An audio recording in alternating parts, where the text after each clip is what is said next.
Thank you for joining me for another installment of Sentence Snacks, a less than 5-minute segment that allows you to think critically about the composition features of the particular piece of writing.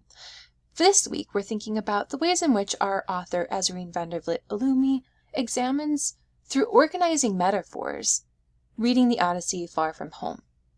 The metaphors in this particular piece involve both seasonal elements and literature, specifically her recalling Homer's The Odyssey. Van der Vliet Oloomi herself explains that she felt emotionally shipwrecked when she landed on what she calls the third coast, Lake Michigan. She says that she's left North America for Spain 2 years prior to the intention never to return, a failed search for home that had taken her to Italy and then back to the U.S.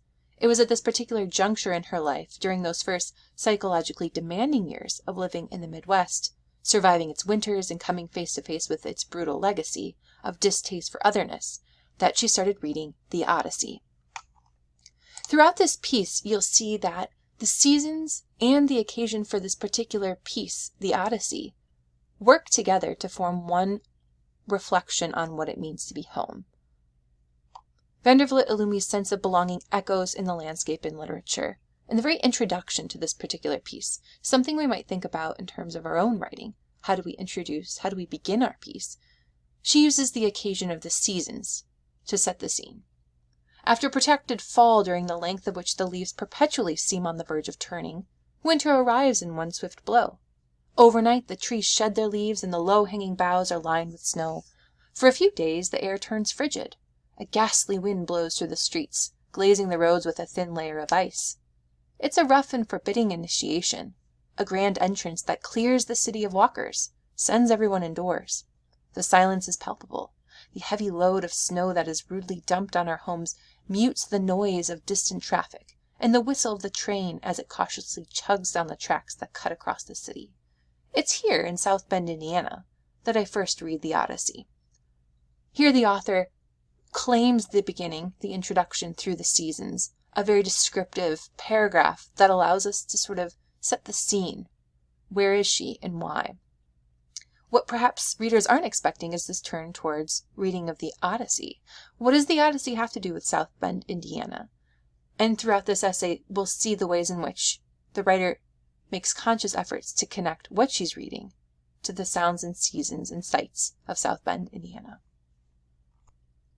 While there's many occasions for this author to align herself with Telemachus and Ulysses from Homer's The Odyssey, we first see extended metaphor used as a way to echo the ways in which fall is working throughout this writing. Van der Vliet Oloomi's strategic use of fall is an extended metaphor itself. It marries the seasons with the speaker's own sorrows. And an extended metaphor is anything that unfolds across multiple lines or even paragraphs, making use of multiple interrelated metaphors within an overarching one. And so here we have, of course, fall the season after a protracted fall. But that seasonal intonation shifts. To further stitch the two together, our author says, literature and landscape, I tend to think carefully about where it is I am living when I suddenly take an intense, unforeseen pleasure in a great book. So what does fall have to do? What do the seasons have to do with this book? I fell in love with the Odyssey in South Bend, and like a perfect mirror effect, that falling transformed my relationship to the city. So falling in love, this sort of idiomatic expression of love, of actually connecting emotionally to a place, then stitches together the seasons with this important piece of literature. Next, she says that weeping, longing for home, unsure of how it was I had landed in such unexpected shores, again taking on the metaphors, taking on the persona of Odysseus from the Odyssey. These were the circumstances that led me to fall in love with the Odyssey.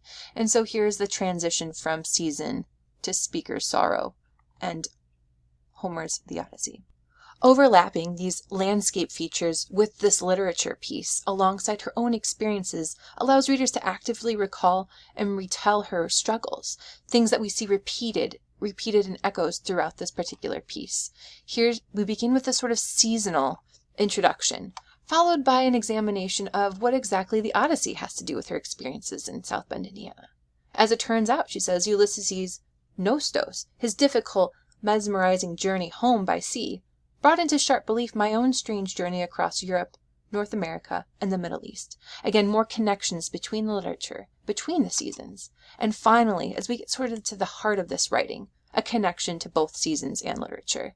The Midwest is an inspired but scarred landscape. It's haunted with the legacy of racism and segregation, and marked by rampant poverty. These issues are not ghosts of the past, which would be difficult enough to reckon with, but ongoing realities. For now, I'll continue to linger on the shores of the third coast, surrounded by fertile plains of soy and corn that unfold as far as the eye can see beneath the wide pearl-pink skies of the Midwest. It is here that we see Vliet Oloomi mirroring the landscape to the literature, with great impact on how in fact home feels to this speaker in the present moment. As you're writing, think about what your metaphors are, and how does your story recall and return to certain pivot points, whether it's in literature, music, or art. Thank you so much for listening.